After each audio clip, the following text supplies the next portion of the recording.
یہ national audio library for the blind کی آواز ہے۔ جشن آزادی کے موقع پر پیش خدمت ہے کتاب پاکستان ایک پیاز دو روٹیاں، تحریک پاکستان کے دور کی واقعاتی اور جذباتی کہانیاں، جن سے ہمیں یہ سمجھنے کو ملتا ہے کہ یہ ملک پاکستان ہمیں کتنی زیادہ قربانیاں دینے کے بعد حاصل ہوا۔ اس کے مصنف ہیں عنایت اللہ اور آواز لبابہ حیدر کی ہے۔ اس کتاب کی تمام کہانیاں حاصل کرنے کے لیے ڈسکرپشن باکس میں دیے گئے پلے لسٹ کے لنک پر کلک کریں۔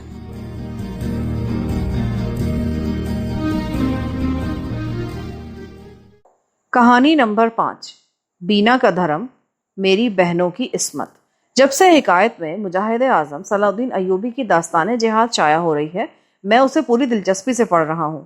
اسلام کے اس عظیم مجاہد کی اس پیشن گوئی کو میں نے اپنے دور میں پورا ہوتے دیکھا ہے کہ کفار مسلمانوں کو عورت کے ہاتھوں شکست دیں گے اور مسلمان عورت کے قیدی بن کر سلطنت اسلامیہ کو ختم کر دیں گے۔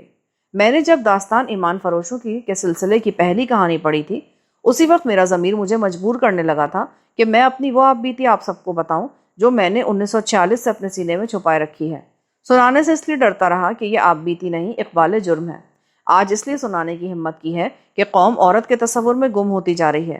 یہ عورت ہمیں سینما اسکرین پر دکھائی جاتی ہے، ٹی وی پر دکھائی جاتی ہے، اخباروں، رسالوں اور ناولوں میں تو عورت کو بالکل ہی ننگا کر کے قوم کی خدمت میں پیش کیا جاتا ہے۔ اس کا خطرناک پہلو یہ ہے کہ پاکستان کے لوگ یہ تسلیم نہیں کرتے کہ یہ بے حیائی ہمارے دشمن ہمارے ذہنوں میں داخل کر رہے ہیں، اور ان کا مقصد یہ ہے کہ ہمارے نوجوانوں کے ذہنوں سے ایمان اور قومی کردار نکال دیا جائے۔ مجھے شک ہے کہ میرے پاکستانی بہن بھائی اور بچے جو ذہنی عیاشی کے عادی ہو گئے ہیں، صلاح الدین ایوبی کے کہانیوں کو افسانے سمجھتے ہوں گے۔ میں انہیں اپنی آپ بیتی سنا دیتا ہوں۔ مجھے یقین ہے کہ یہی تجربہ بہت سے مسلمانوں کو ہوا ہوگا، لیکن وہ میری طرح اقبال جرم کی جرات نہیں کریں گے۔ اس وقت ضرورت یہ ہے کہ نوجوانوں کو واعظ سنانے کی بجائے اپنے اس وقت کے اچھے اور برے تجربات سنائے جائیں جب ہم جوان ہوا کرتے تھے۔ میری آپ بیتی کا آغاز اور انجام مشرقی پنجاب یعنی بھارت کے قصبے میں ہوا تھا۔ میں نے 10 جماعتیں پاس کر لی تھیں۔ والد صاحب مرحوم کی خواہش تھی کہ ایم اے نہیں تو بی اے کی ڈگری ضرور لوں، مگر ان کی خواہش میری طبیعت کے خلاف تھی۔ میں کھیل کود کا عادی ہو گیا تھا۔ یہ تو باپ کی عزت کا خیال تھا کہ میں نے 2nd ڈویژن کے نمبر لے کر میٹرک کا سرٹیفکیٹ لے لیا تھا۔ مجھے نوکری کی تو ضرورت ہی نہیں تھی۔ آبائی اراضی اتنی زیادہ تھی کہ مزاروں اور کاشتکاری کے دیگر معاملات کی نگرانی کے لیے گھر کے کسی فرد کی ہر وقت ضرورت تھی۔ والد صاحب بھاگتے دوڑتے رہتے تھے۔ میں نے ارادہ کیا تھا کہ انہیں ادھر سے فارغ کر دوں گا۔ انہوں نے مجھے قریب کے ایک شہر میں کالج میں داخل کرا دیا۔ میرا دل تعلیم میں تو نہ لگا، میرے پر کھل گئے اور میں دوسرے مشاغل میں مگن ہو گیا۔ جب میں 12ویں میں 2 دفعہ فیل ہوا تو والد صاحب نے سنجیدگی سے پوچھا کہ میرا ارادہ کیا ہے۔ میں نے انہیں بتا دیا کہ میں گھر رہ کر زمینوں کی دیکھ بھال کرنا چاہتا ہوں۔ وہ مان گئے۔ میں اپنے متعلق آپ کو کچھ اور بھی بتا دوں تو میری آپ بیتی سمجھنے میں آپ کو سہولت ہوگی۔ میں ماں باپ کا اکیلا بیٹا تھا۔ 2 بہنیں تھیں۔ والد صاحب اچھی حیثیت کے زمیندار تھے، اس لیے برادری پر ان کا حکم چلتا تھا۔ میں بچپن سے ہی کھلنڈرا اور لڑاکا تھا، لیکن ایسا لڑاکا نہیں کہ بلا وجہ ہر کسی کے گلے پڑتا رہتا۔ ضرورت پڑتی تو میں چھوٹے بڑے کا لحاظ نہیں کرتا تھا۔ اس سے میری دھاک بیٹھی ہوئی تھی۔ میں جذبے والا پکا مسلمان نہیں تھا۔ ہمارے قصبے میں مسلمانوں کی آبادی 30% تھی، باقی سب ہندو اور سکھ تھے۔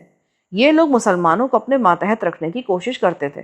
اگر کوئی ایسا موقع آ جائے جہاں ہندو سکھوں سے ٹکراؤ کا امکان ہو، وہاں میں پکا مسلمان بن جایا کرتا تھا۔ اس وقت میں تمام ہم عمر مسلمان لڑکوں کا لیڈر ہوتا تھا۔ والد صاحب مرحوم میری اس لیڈری اور اپنا سر اونچا رکھنے کی عادت کو بہت پسند کرتے تھے۔ 10ویں جماعت پاس کرنے تک میں اچھا خاصا لٹھ باز، دلیر اور لیڈر بن چکا تھا۔ کبھی کبھی میں غنڈہ گردی پر بھی اتر آتا تھا۔ خدا نے جسم بھی گٹھا ہوا دیا تھا، شکل بھی اچھی تھی، رنگ روپ بھی اچھا تھا، اور زبان میں ایسی طاقت آ گئی تھی کہ میں بعض بڑوں کو بھی اپنی رائے اور اپنی بات کا قائل کر لیتا تھا۔ جب مجھے شہر کی ہوا لگی تو میں آوارہ تو نہیں ہوا، لیکن دماغ کچھ اور کھل گیا۔ اس سے میں زیادہ دلیر ہو گیا۔ ہندوؤں سکھوں کے اصل عزائم سے بھی واقفیت ہو گئی۔ ایک بار کالج میں ایک ہندو لڑکے نے مجھے کہا، تم نماز نہیں پڑھتے، روزے نہیں رکھتے، لیکن اسلام کے خلاف ذرا سی بھی بات برداشت نہیں کرتے۔ میں نے اسے جواب دیا تھا، میں ہندو کا نہیں، مسلمان کا بیٹا ہوں، اور میں اسلام کے خلاف کوئی بات برداشت نہیں کر سکتا تھا، خواہ مجھے یہ بات سمجھ ہی نہ آئے۔ جب میں کالج کے دوسرے سال میں تھا تو گرمیوں کی چھٹیوں میں گھر آیا۔ ایک روز ظہر کے وقت باہر شور شرابہ سنائی دی۔ باہر گیا تو معلوم ہوا کہ ایک مسجد کے سامنے سے ہندو ڈھول باجے بجاتے گزر رہے ہیں۔ اذان ہو رہی تھی۔ مسجد میں سے ایک مسلمان نے بارات والوں سے کہا کہ وہ بینڈ باجا بند کریں۔ ہندو نہیں مانے۔ مسلمانوں نے بارات روک لی۔ ہندو مسلمانوں کے ساتھ جنگ و جدل کے لیے ہر وقت تیار رہتے تھے۔ مسلمان اکٹھے ہو گئے، ہندو بھی لڑائی کے لیے تیار ہو گئے۔ میں نے محلے برادری کے نوجوانوں کو فوراً بلا لیا۔ کسی نے لاٹھی اٹھائی، کسی نے کلہاڑی۔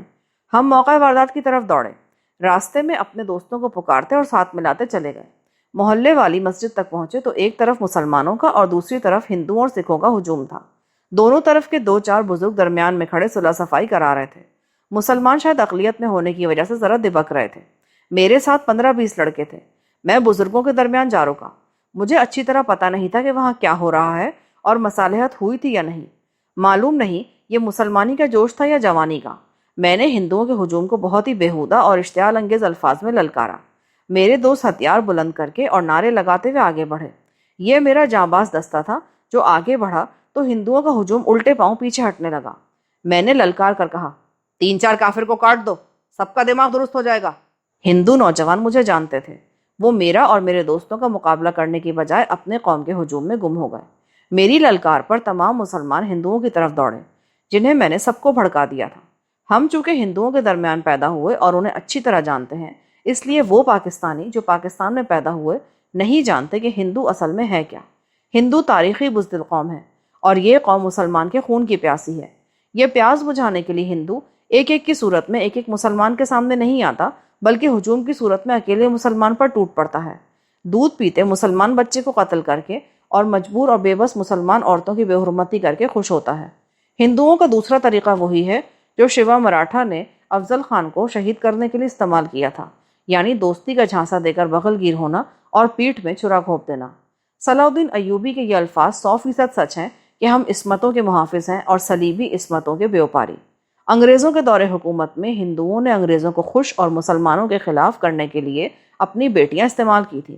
ہم عصمت کے پیچھے مر مٹتے تھے اور ہندو اپنی لڑکیوں کی عصمت کو ہتھیار اور حربے کے طور پر استعمال کیا کرتے تھے۔ میرے 15-20 دوست جوش میں گالیاں دیتے اور نعرے لگاتے ہندوؤں کی طرف دوڑے تو ہندوؤں نے اپنی تاریخی بزدلی کا مظاہرہ کیا۔ ہم ان تک نہ پہنچ سکے کیونکہ دونوں طرف کے بوڑھے ہمارے راستے میں آ گئے اور پولیس کی پوری گارڈ آ گئی۔ تھانے دار ہندو تھا۔ اسے دیکھ کر ہندو آگے آ گئے اور انہوں نے اتنا وائے ویلا بپا کیا کہ آسمان سر پہ اٹھا لیا۔ مسلمان منتشر ہو گئے۔ مجھے بھی انہوں نے بھاگ جانے کو کہا کیونکہ میری گرفتاری لازمی تھی۔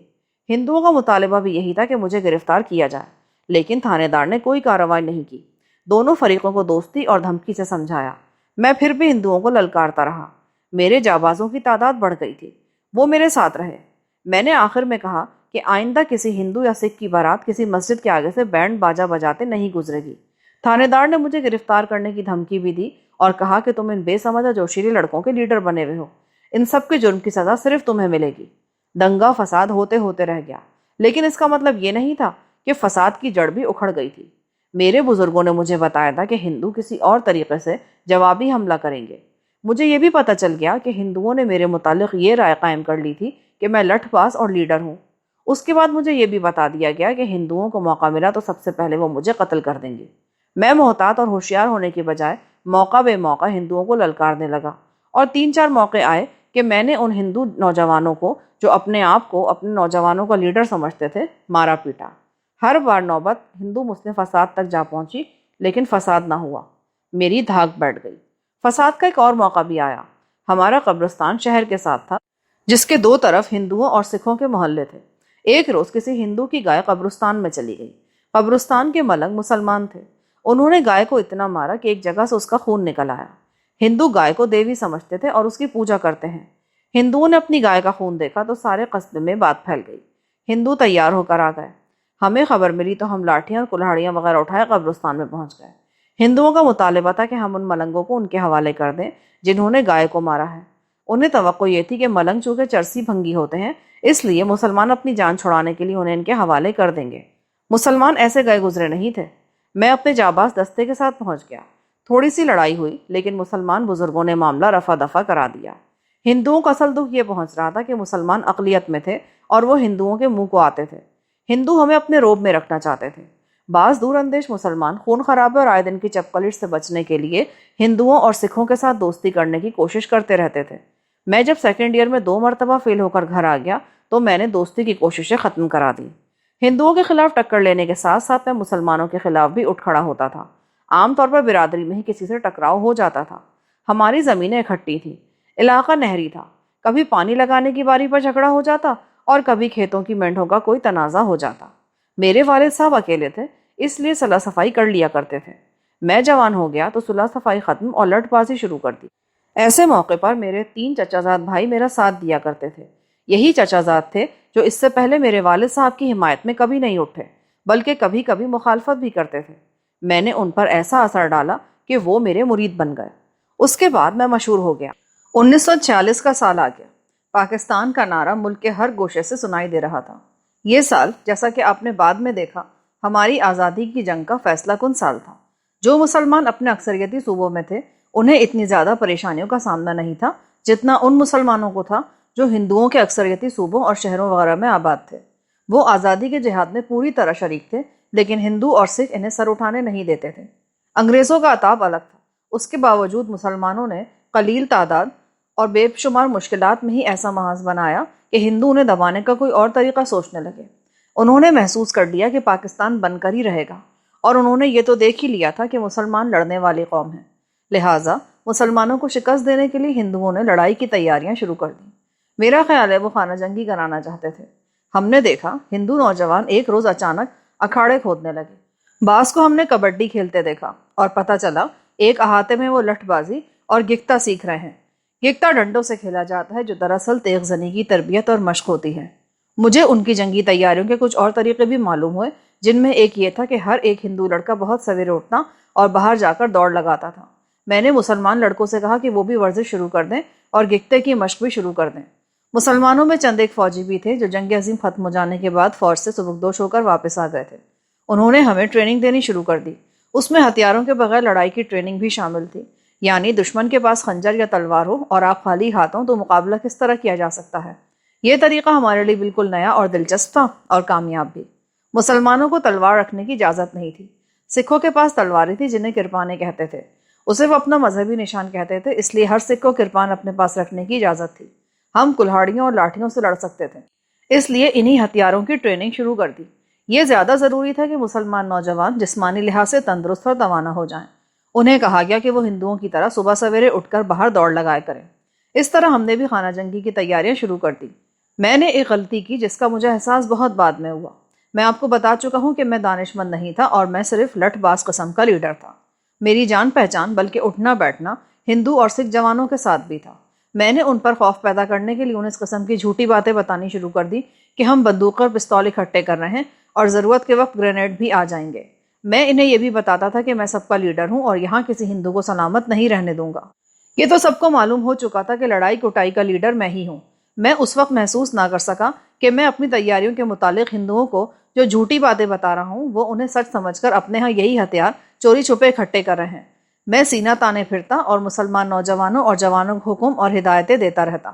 گاؤں کے ہندو اور سکھ لیڈروں نے، جو دراصل گاؤں کے بوڑھے اور اچھی حیثیت کے لوگ تھے، اپنا رویہ بدل لیا۔ انہوں نے مسلمانوں کو پیار اور احترام سے سلام کرنے شروع کر دیے اور ایسا سلوک شروع کر دیا جیسے وہ ہمارے سگے بھائی بن گئے ہوں۔ مگر انہوں نے جنگی تیاریاں جاری رکھیں، بلکہ کچھ تیز کر دیں۔ ان لیڈروں نے ہمارے بزرگوں کی خاطر تواضع اور ان کے ساتھ میل ملاقات کا سلسلہ شروع کر دیا۔ میری نظر اپنی جنگی تیاریوں پر تھی۔ میں نے سیاست کو سمجھنے کی کوشش نہ کی۔ یہ مجھے سمجھ آ گئی، دراصل الیکشن ہونے والے تھے۔ مسلمان پاکستان کے نام پر ووٹ مانگ رہے تھے اور مسلم لیگ کے امیدواروں کو کامیاب کرنا چاہتے تھے۔ کانگریس ہندوؤں کی جماعت تھی، لیکن اس کے لیڈر یہ دعویٰ اور پروپیگنڈا کرتے تھے کہ کانگریس مسلمانوں کی بھی نمائندہ جماعت ہے اور اس کا بنیادی مقصد متحدہ ہندوستان کی آزادی ہے۔ افسوس اس پر آتا تھا کہ کچھ مسلمان بھی کانگریس میں تھے جو مسلمانوں کو گمراہ کرتے تھے۔ ہمارے گاؤں کے ہندو اب یہ کوشش کر رہے تھے کہ گاؤں کے مسلمان کانگریس کے امیدوار کو ووٹ دیں۔ اس مقصد کے لیے وہ ہمارے بزرگوں کو محبت اور بھائی بندی کا جھانسا دے رہے تھے۔ ہمارے کچھ بزرگ ایسے بھی تھے جو ہندوؤں کے جال میں پھنسنے کی سوچ رہے تھے۔ میرے والد صاحب نے ہندوؤں سے کہہ دیا تھا کہ بے شک وہ اقلیت میں ہے اور یہ علاقہ پاکستان میں نہیں آئے گا، لیکن وہ قوم سے الگ نہیں ہو سکتے، لہٰذا ووٹ مسلم لیگ کو دیں گے۔ کچھ مسلمان ایسے تھے جو کسی نہ کسی وجہ سے ہندوؤں کی باتوں میں آتے جا رہے تھے۔ یہ بات مجھے اپنے جانباز گروپ کے 2-3 نوجوانوں نے بتائی تھی۔ ایک روز میں اپنے 2-3 دوستوں کے ساتھ ان مسلمانوں کی ایک محفل میں چلا گیا جو ہندوؤں کے قبضے میں جا رہے تھے۔ ہمیں پتہ چل گیا تھا کہ آج وہ اکٹھے ہو رہے ہیں اور ہندو لیڈر بھی ان کے پاس آ رہے ہیں۔ ہم وہاں گئے تو ہندو آ چکے تھے۔ وہ 5 تھے۔ یہ قصبے کے سرکردہ لوگ تھے۔ مسلمان آرٹ تھے۔ یہ باقاعدہ کانفرنس تھی۔ ہم وہاں بن بلا مہمان بن کر بیٹھ گئے۔ ایک ہندو نے ہمیں وہاں سے چلے جانے کو کہا۔ ایک مسلمان نے بھی کہا کہ وہ کوئی ضروری بات کریں گے، اس لیے ہم وہاں نہ بیٹھیں۔ میں ہندوؤں پر برس پڑا، پھر مسلمانوں کو شرمسار کیا اور انہیں کہا کہ یہ ہندو تمہارے دشمن ہیں اور ان کی دوستی دشمنی سے زیادہ خطرناک ہے۔ میرے دوستوں نے بھی بہت کچھ کہا۔ مسلمان کچھ شرمسار ہو گئے۔ ہندوؤں نے ہمیں محبت اور شفقت سے خاموش کرانے کی کوشش کی، جس میں وہ کامیاب نہ ہوئے تو ذرا غصے سے بولے۔ میں دھمکیوں اور دھتکار پر اتر آیا اور آخر میں نے انہیں یہ کہہ کر وہاں سے اٹھنے پر مجبور کر دیا کہ اس شہر سے انہیں ایک بھی مسلمان کا ووٹ نہیں ملے گا۔ وہ سخت غصے کی حالت میں چلے گئے تو ہم نے اپنے مسلمان بزرگوں کے ساتھ بات کی۔ انہوں نے اس خطرے کا اظہار کیا کہ ہندو چونکہ اکثریت میں ہیں اور سکھ بھی ان کے ساتھ ہیں، اس لیے وہ مسلمانوں کو کئی طریقوں سے پریشان کریں گے۔ انہوں نے یہ بھی بتایا کہ ہندو باقاعدہ لڑائی کی تیاریاں کر رہے ہیں۔ مطلب یہ تھا کہ ہمارے بعض بزرگ ہندوؤں سے خوفزدہ تھے۔ میں نے ان کا حوصلہ بڑھایا اور انہیں کہا کہ ہم بھی باقاعدہ لڑائی کی تیاریاں کر رہے ہیں اور ہم ہندوؤں کو ماریں گے، ان سے مار نہیں کھائیں گے۔ مجھے معلوم ہو گیا کہ ہندو سکھوں کو ساتھ ملا کر دو محاذوں پر لڑ رہے ہیں۔ ایک جنگی محاذ تھا جس کی وہ تیاری کر رہے تھے، اور دوسرا الیکشن کا محاذ تھا جس کی فتح کے لیے وہ مسلمانوں کو محبت اور دھمکیوں سے بھی اپنے ساتھ ملانے کی کوشش کر رہے تھے۔ میں نے اپنے جانباز دستے کو یہ ڈیوٹی بھی دے دی کہ وہ مسلمانوں کو ہندوؤں کے پھندے میں پھنسنے سے روکیں اور انہیں بتائیں کہ ہم جنگی محاذ بھی تیار کر رہے ہیں۔ فوراً اس مہم پر عمل شروع ہو گیا۔ میں نے اپنی عادت کے مطابق کلہاڑی یا لاٹھی اٹھائے، ہندوؤں کے درمیان سینہ تان کر پھرنا اور انہیں طنزیہ باتیں کہنا شروع کر دیں۔ مجھے یقین تھا کہ ہندو مجھے اچھی طرح جانتے ہیں کہ میں کیسا آدمی ہوں، اس لیے وہ مجھے للکارنے کی کوشش نہیں کریں گے۔ اب تو انہیں یہ بھی معلوم ہو گیا تھا کہ میں نوجوانوں کا فوجی اور بڑوں کا سیاسی لیڈر بن گیا ہوں۔ میں نے جنگی یعنی جسمانی ٹریننگ اور تیز کر دی۔ لڑکوں نے ایک ایسی جگہ اکھاڑا کھودا جو ہندوؤں کے مکانوں کے پچھواڑے میں تھی۔ دائیں اور بائیں بھی ایک ایک مکان کا پچھواڑا تھا۔ میں چونکہ شو بازی کا عادی تھا، اس لیے میں نے اپنے دوستوں سے کہا کہ کافروں کے سینے پہ اکھاڑا کھودو اور انہیں دکھاؤ کہ ہم کیا کر رہے ہیں۔ 4 اور اکھاڑے قصبے کے باہر مختلف جگہوں پر کھودے گئے۔ ہر جگہ گتکے اور لٹ بازی وغیرہ کی ٹریننگ اور مشق ہوتی تھی۔ میں ہر ایک اکھاڑے میں جاتا اور افسروں کی طرح سب کا معائنہ کرتا تھا۔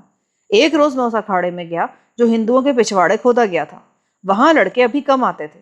ایک لڑکے نے ایک مکان کے پچھواڑے کی طرف اشارہ کر کے مجھے 2 کھڑکیاں دکھائیں جو اس طرف کھلتی تھیں، اور بتایا کہ کل ان کھڑکیوں میں 2 ہندو لڑکیاں شام تک کھڑی لڑکوں کو کسرت کرتے دیکھتی رہی تھیں۔ اس لڑکے کے لہجے میں شرارت کا رنگ تھا۔ تھوڑی ہی دیر بعد ایک کھڑکی کھلی اور 2 لڑکیاں نظر آئیں۔ فوراً بعد ایک اور کھڑکی کھلی اور تیسری لڑکی نظر آئی۔ یہ لڑکی تینوں میں خوبصورت تھی۔ دوسری 2 بھی خوبصورت ہی تھیں، لیکن تیسری میں کشش زیادہ تھی۔ اسے میں پہلے سے جانتا تھا۔ ہندو سکھ لڑکیاں باہر نکلا کرتی تھیں، ہم انہیں اکثر دیکھا کرتے تھے۔ میں نے تینوں لڑکیوں کو کھڑکی میں کھڑے دیکھا تو میں اسی اکھاڑے میں شام تک موجود رہا۔ لڑکیاں بھی وہیں کھڑی لڑکوں کو دیکھتی رہیں، لڑکے بھی انہیں دیکھتے رہے۔ شام کے اندھیرے نے لڑکیوں کو چھپا لیا اور ہم سب انہی کے متعلق باتیں کرتے گھروں کو چلے گئے۔ اگلے دن لڑکے اکھاڑے میں گئے۔ میں کسی دوسرے اکھاڑے میں جانے کی بجائے اسی اکھاڑے میں گیا۔ لڑکیوں نے کھڑکیاں کھول دیں۔ 2-3 لڑکے زیادہ شرارتی تھے۔ انہوں نے لڑکیوں کے ساتھ کچھ گندا مذاق کیا۔ یہ مذاق مجھے برا نہیں لگا، میری بھی ذہنی سطح ایسی ہی تھی۔ میں ان لڑکیوں کو دیکھتا رہا۔ ان میں تیسری لڑکی جس کا نام بینا کماری تھا مجھے دیکھ کر مسکرائی۔ میں محض شرارت کے ارادے سے آہستہ آہستہ کھڑکی تک چلا گیا۔ بینا کو ہندو لڑکی سمجھ کر میں نے اس کے ساتھ مذاق کیا۔ اس نے سنجیدہ ہو کر کہا، ہم تمہیں اتنے شوق سے دیکھنے کے لیے یہاں کھڑی ہوتی ہیں اور تم ایسے گندے مذاق کرتے ہو؟ یہاں دیکھنے والی کیا چیز ہے؟ لڑکے ورزش کرتے ہیں، کوئی تماشا تو نہیں دکھاتے۔ میں نے کہا، تم لوگوں کے جسم اچھے لگتے ہیں، ہمارے مردوں کے جسم دکانوں میں بیٹھ بیٹھ کر بھدے ہو جاتے ہیں۔ میں فوراً ہی شوخی اور شرارت بھول گیا اور اس کے ساتھ کسی اور ہی لہجے میں باتیں کرنے لگا۔ یہ بتانا ضروری نہیں کہ ہمارے درمیان کیا باتیں ہوئیں۔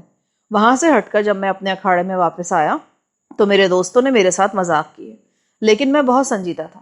میں نے انہیں کہا، یار ان کے ساتھ مذاق نہ کیا کرو، کھڑا رہنے دو، دیکھنے دو، ہمارا کیا لیتی ہیں؟ میں نے کسی دوسرے اکھاڑے میں جانا چھوڑ دیا۔ ہر شام اسی اکھاڑے میں آتا۔ بینا اپنی سہیلیوں کے ساتھ ایک کھڑکی میں کھڑی ہوتی۔ میں اسے کبھی تو دیکھ لیتا اور کبھی ذرا قریب جا کر ایک آدھ بات کر لیتا۔ 10-12 دنوں بعد میرے دوستوں نے نہ مجھے اکھاڑے میں دیکھا اور نہ بینا کو کھڑکی میں۔ اگلے روز ایک دوست نے مجھے کہا، یار کل تم نہیں آئے تو بینا بھی نہیں آئی، دوسری 2 لڑکیاں کھڑکیوں میں سے ہمیں دیکھتی رہی تھیں۔ میں اس دوست کو راز کی یہ بات نہیں بتا سکتا تھا کہ کل شام میں اور بینا اکٹھے تھے۔ اس دوست نے مجھے یہ بتا دیا کہ اکھاڑے میں لڑکے کثرت میں اتنی دلچسپی نہیں لیتے جتنی لڑکیوں میں لیتے ہیں۔ میری دلچسپی بینا کے ساتھ تھی، اس لیے میں نے پرواہ نہیں کی کہ دوسرے کس میں دلچسپی لیتے ہیں۔ میرے کھیت قصبے سے تھوڑی سی دور تھے۔ میں نے گزشتہ شام بینا سے کہا تھا کہ فلاں جگہ مجھے کھیتوں میں ملے۔ وہ بلا جھجک آ گئی۔ اس نے بڑی بےتابی سے محبت کا اظہار کیا اور مجھے بتایا کہ اس کا رشتہ جس آدمی کے ساتھ طے ہوا ہے وہ بہت ہی بھدا اور سخت کنجوس آدمی ہے۔ میں اس ہندو کو جانتا تھا، وہ بینا کا نوکر بننے کے بھی قابل نہیں تھا۔ بینا نے میرے پاؤں پکڑ کر التجا کی کہ وہ دل میں پاک محبت لے کر آئی ہے اور میں اسے فحاشا اور بدکار لڑکی نہ سمجھوں۔ میں نے سنا ہے تم جتنے خوبصورت ہو اتنے ہی طاقتور اور اتنے ہی دلیر بھی ہو۔ میں گھر سے آ جاؤں گی اور مسلمان بھی ہو جاؤں گی۔ تم دلیری کرو اور میرے ساتھ شادی کر لو۔ مجھے ہندوؤں سے نفرت ہے۔ میں ہندو کے گھر پیدا ہوئی ہوں پر مجھے مسلمان اچھے لگتے ہیں۔ میری دلیری اور سرکشی میں کسی کو شبہ نہیں تھا۔ میں نے اسے یقین دلایا کہ میں اس کی خاطر جان قربان کر دوں گا۔ میرا مسئلہ یہ بھی تھا کہ میری منگنی ہو چکی تھی۔ میری عمر 26 سال ہو گئی تھی۔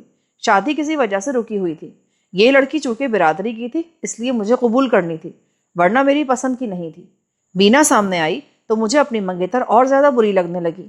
میں نے بینا سے کہا کہ میں اس کے ساتھ پاک محبت کروں گا اور ایسی محبت کروں گا کہ پنجاب کے لوگ ہیر رانجھے اور سونی ماہیوال کو بھول جائیں گے۔ اور اس کے بعد یوں ہوا کہ لوگ مجھے بھول گئے اور میں لوگوں کو بھول گیا۔ دوستوں کے ساتھ ملاقاتیں ہوتی تھیں، وہ مجھ سے بینا کی باتیں پوچھتے تھے اور میں اپنی شوباز عادت کے مطابق انہیں ہر بات بتاتا اور سر اونچا کر لیتا تھا۔ بہت دنوں بعد مجھے پتا چلا کہ دوسری 2 ہندو لڑکیوں کے ساتھ میرے 4-5 دوستوں کے دوستانے پیدا ہو گئے ہیں اور میرے دوست رقابت کے جوش میں آپس میں لڑ بھی چکے ہیں۔ میں نے ادھر توجہ نہ دی کیونکہ میری توجہ اب کہیں اور قید ہو گئی تھی۔ پھر مجھے یہ بھی ہوش نہ رہا کہ ہندو اور مسلمان کیا کر رہے ہیں۔ ایک روز پتا چلا کہ کانگریسی امیدوار الیکشن جیت گیا ہے۔ میرے لیے کوئی خاص واقعہ نہیں تھا۔ میں نے یہ بھی دیکھا کہ میری توجہ ہٹ جانے سے مسلمان نوجوانوں کی جنگی ٹریننگ ختم ہو گئی تھی۔ میں چونکہ آپ کو عشق و محبت کا افسانہ نہیں سنا رہا اس لیے میں افسانوں کی طرح منظر کشی نہیں کروں گا۔ اتنا ہی بتا دینا کافی ہوگا کہ مجھ پر ایک نشہ اور خمار ستاری ہو گیا تھا۔ بینا کے سوا کچھ نظر نہیں آتا تھا۔ ایک روز بینا سے ملاقات ہوئی تو وہ بہت خوش تھی۔ پاکستان تو سمجھو بن گیا، 15 اگست کے فوراً بعد میں مسلمان ہو جاؤں گی۔ میں حیران تھا کہ پاکستان کہاں سے بن گیا۔ اس نے بتایا کہ کل شام ریڈیو سے ملک کی تقسیم کا اعلان ہو گیا ہے۔ یہ تو مجھے بہت ہی بعد میں پتا چلا کہ وہ 3 جون 1947 کی بات کر رہی تھی۔ میں نے ریڈیو سنا ہی نہیں تھا۔ میں بھی خوش ہوا کہ چلو پاکستان بن جائے گا جس میں مسلمانوں کی بادشاہی ہوگی۔ پھر میں بینا کو شاہانہ طریقے سے اپنے گھر لے جا کر دلہن بناؤں گا۔ بینا نے یہ بھی بتایا کہ ہمارا قصبہ ہندوستان میں ہی رہے گا اور پاکستان لاہور تک ہوگا۔ میں نے سوچا ہی نہیں کہ ہمارا قصبہ پاکستان میں نہیں ہوگا تو کیا ہو جائے گا۔ مجھے کچھ یاد نہیں کہ اس کے بعد ملک میں کیا ہوتا رہا۔ مجھے اپنے قصبے کے حالات اور واقعات کا بھی علم نہیں تھا۔ اگست کا دوسرا ہفتہ جیسے 3 جون کے فوراً بعد ہی آ گیا ہو۔ ایک روز ہمارے گھر میں قصبے کے سرکردہ مسلمانوں کی میٹنگ ہوئی۔ میں بھی اس میں بیٹھا تھا۔ باہر کے 3-4 بزرگ بھی آئے ہوئے تھے۔ انہوں نے بتایا کہ کئی جگہوں پر ہندوؤں اور سکھوں نے مسلمانوں کو لوٹنا اور قتل کرنا شروع کر دیا ہے۔ مسلمان لڑکیوں کی بے حرمتی کی وارداتیں بھی سننے میں آئیں۔ اس میٹنگ میں غور ہو رہا تھا کہ کیا کیا جائے۔ مسلمان جم کر لڑنے کے قابل نہیں تھے کیونکہ ان کے پاس ہتھیار نہیں تھے اور ان کی تعداد بھی بہت کم تھی۔ یہی ایک صورت سامنے آئی کہ پاکستان کو ہجرت کی جائے اور جلدی کی جائے۔ اپنے گھر اور اتنا ڈھیروں سامان زمینیں چھوڑ کر کون جانے پر آمادہ ہو سکتا ہے؟ کوئی سوچ بھی نہیں سکتا تھا کہ پاکستان اتنی بڑی قربانی مانگے گا۔ ہمارے قصبے کا کوئی بھی بزرگ ہجرت کے لیے تیار نہیں ہوا۔ باہر سے آئے ہوئے مسلمان بتا رہے تھے کہ ہندوؤں اور سکھوں کے ارادے بہت خطرناک ہیں، لہٰذا وہ وقت ضائع نہ کریں۔ وہ یہ مشورہ لے کے آئے تھے کہ بیل گاڑیاں، گھوڑے اور دیگر مویشی اکٹھے کر کے منظم طریقے سے زیادہ قیمتی سامان لے کر فوراً روانہ ہو جائیں۔ انہوں نے جو واقعات سنائے وہ بڑے خوفناک تھے۔ سب اپنے گھروں کو چلے گئے تو رات کو والد صاحب بہت دیر تک میرے ساتھ ہجرت کے مسئلے پر باتیں کرتے رہے۔ وہ ہجرت کے لیے تیار تھے اور اسے عملی صورت دینے اور ساتھ لے جانے والے سامان کے متعلق باتیں کرنے لگے۔ میری امی اور بہنیں اتنی پریشان ہوئی کہ رو پڑیں۔ والد صاحب نے انہیں پاکستان کی اتنی اچھی باتیں سنائی کہ ان کا دل بہل گیا۔ وہ کسی جنت کی باتیں معلوم ہوتی تھیں۔ میں اپنے ساتھ جو کچھ لے جانا چاہتا تھا وہ بینا تھی۔ رات گزر گئی۔ میں نے صبح ہوتے ہی اسے اپنے خفیہ طریقے سے بلا لیا۔ اس نے جواب بھیجا، میں باہر نہیں آ سکتی، میرے گھر کے پچھواڑے اس کھڑکی کے سامنے آ جاؤ جہاں ہماری پہلی ملاقات ہوئی تھی۔ کچھ سوچے سمجھے بغیر میں وہاں چلا گیا۔ یہ بھی نہ سوچا کہ کوئی دیکھ لے گا۔ کھڑکی بند تھی۔ کھڑکی کھلی تو بینا نظر آئی۔ اس کے ہونٹوں پر مسکراہٹ نہیں تھی۔ مجھے شک ہوا کہ اس کے گھر والوں پر راز فاش ہو گیا ہے، اس لیے باہر نہیں آئی اور پریشان بھی ہے۔ میں یہ ارادہ لے کر کھڑکی تک گیا کہ اسے کہوں گا ابھی باہر آ جاؤ، ہم پاکستان جا رہے ہیں اور میں اسے اپنے ساتھ لے جاؤں گا، مگر اس نے مجھے کچھ کہنے کی مہلت نہیں دی۔ بولی، یہ ہماری آخری ملاقات ہے. میں ملنے سے انکار کر دیتی، پر تمہارے ساتھ کچھ اچھا وقت گزارا ہے، اس لیے تمہیں بلا لیا. میری تمہاری محبت ختم ہے. تمہارے گھر والوں کو پتہ چل گیا ہے کیا؟ ہم پاکستان جا رہے ہیں. چلو میں تمہارے ساتھ ایک نیکی کرتی ہوں. اس نے میری بات کاٹتے ہوئے کہا، پاکستان جانا ہے تو آج شام سے پہلے نکل جاؤ. بہنوں کو فوراً یہاں سے نکال لو. مجھے یہ بات بتانی نہیں چاہیے تھی، لیکن تمہاری اور تمہاری بہنوں کی جوانی پر رحم آتا ہے. تمہیں اس نیکی کا صلہ دینا چاہتی ہوں کہ میں نے تمہیں کہا تھا میری محبت پاک ہے، اور تم نے محبت کو پاک رکھا. میں معلوم نہیں کیا کہنے لگا تھا، لیکن اس نے مجھے بولنے ہی نہیں دیا. مجھے تمہارے ساتھ محبت نہیں تھی. میں اپنا دھرم کبھی نہیں چھوڑ سکتی. میں نے جو کچھ کیا اپنے دھرم کے لیے کیا. میری سہیلیوں نے بھی اپنے دھرم کے لیے یہی کام کیا. میں تمہارے اکھاڑے اور تمہاری تیاریاں ختم کرنا چاہتی تھی. تم پوچھتے ہو کیا میرے گھر والوں کو پتہ چل گیا ہے؟ انہوں نے ہی مجھے کھڑکی میں کھڑا کیا تھا. میری سہیلیوں کے ماں باپ کو بھی معلوم تھا کہ وہ کیا کر رہی ہیں. میں اپنا کام کر چکی ہوں. جاؤ، آج شام سے پہلے نکل جاؤ. اگر کھڑکی کی سلاخیں نہ ہوتی تو میں اندر جا کر اس کا گلا گھونٹ دیتا. اس نے کھڑکی بند کر دی اور میں پاگلوں کی طرح وہاں کھڑا رہا. وہاں سے چلا تو غصے اور خفت کے مارے میرے قدم لڑکھڑا رہے تھے. گھر پہنچ کر بھی مجھے احساس نہ ہوا کہ میں گھر آ گیا ہوں. یہ بھی یاد نہ رہا کہ اس نے کہا تھا شام سے پہلے پاکستان چلے جاؤ. شام گہری ہوتے ہی آسمان ٹوٹ پڑا. ایسے لگتا تھا جیسے ایک فوج نے گاؤں پر حملہ کر دیا ہو. یہ قصبے کے ہندوؤں اور سکھوں کا حملہ تھا. میں نے کلہاڑی اٹھائی، چادر پگڑی کی طرح سر اور چہرے پر لپیٹی اور باہر نکل گیا. ہر طرف ہندوؤں اور سکھوں کے جیکار اور مسلمانوں کی چیخو پکار تھی. لالٹینیں بھی تھیں اور مشلیں بھی جو کافروں نے اٹھا رکھی تھیں. کوئی مسلمان مقابلے کے لیے باہر نہیں آ رہا تھا. میں بینا کے گھر جا پہنچا. اندر روشنی تھی، دروازہ کھلا ہوا تھا.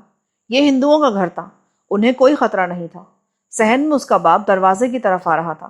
میں نے کلہاڑی کے 2 وار کر کے اس کی کھوپڑی کھول دی. بینا اور اس کی ماں دوڑتی اور چیختی ہوئی آئیں. میں نے پہلے ماں کو ختم کیا. بینا اندر کو بھاگی. میں نے اسے دروازہ بند نہیں کرنے دیا. اندر جا کر پہلا وار اس کے سر پہ کیا. وہ گری تو کلہاڑی سے اس کے چہرے کا قیمہ کر دیا. وہاں سے دوڑتا باہر آیا. یہ ہندوؤں کا محلہ تھا. میرا سر اور چہرہ چادر میں تھا. اندھیرا بھی تھا، کہیں روشنی بھی تھی. لوگ بھاگ دوڑ رہے تھے، کاٹ رہے تھے، کٹ رہے تھے. کہیں دور مکان جل رہے تھے. میرا رخ اپنے گھر کی طرف تھا، مگر وہاں پہنچا تو شعلے ہی شعلے تھے. ہندوؤں اور سکھوں کا ہجوم تھا. جلنے سے پہلے گھر لٹ چکا ہوگا. اور میری بہنیں آج تک پتہ نہیں چلا کہ زندہ ہیں یا قتل کر دی گئی تھیں یا زندہ جل گئی تھیں. میں جس ذہنی اور جسمانی حالت میں پاکستان پہنچا وہ ایک الگ کہانی ہے. ایسی کہانیاں آپ نے بہت سنی ہوں گی. یہ بھی اسی طرح کی کہانی ہے. میں ساری عمر پچھتانے کے لیے زندہ ہوں. اگر میں ہندوؤں کے اس خوبصورت فریب میں نہ آ جاتا تو قصبے کے مسلمان خصوصاً نوجوان مقابلہ کرتے اور انہیں اتنا نقصان نہ ہوتا. ہندوؤں نے دیکھ لیا تھا کہ ہم ان سے مار نہیں کھائیں گے. انہوں نے صرف مجھے گمراہ نہیں کیا، میرے چند اور دوستوں کو بھی اسی قسم کے فریب میں پھانس کر ہماری ساری تیاریاں ختم کر دی تھیں. ہمارے دماغوں پر ایسا قبضہ کیا کہ ہم اپنی بہنوں کی عصمتیں بھی نہ بچا سکے. میں نے یہ کہانی اس لیے سنائی ہے کہ ہمارے وہ پاکستانی نوجوان جو ہندوؤں کی بھیجی ہوئی لفظی لذت کے نشئی ہو گئے ہیں، انہیں ہوش آ جائے کہ ہندو مسلمان کو شکست دینے کے لیے اپنی بیٹیوں کی عصمت تک داؤ پر لگا دیتا ہے. پاکستان میں آ کر جب مہاجرین سے اٹھنا بیٹھنا ہوا تو میں نے اپنی آپ بیتی سے ملتی جلتی بہت سی کہانیاں سنی. اگر آپ اپنے دشمن کو پہچاننا چاہتے ہیں تو میری آپ بیتی کو افسانہ نہ کہہ دینا.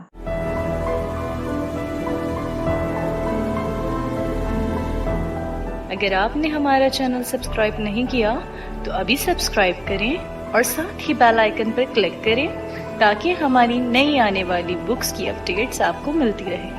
لائک کریں، شیئر کریں اور کمنٹس کر کے اپنی رائے کا اظہار کریں، اور یہ بھی بتائیں کہ آپ کو ہماری بکس کیسی لگتی ہیں.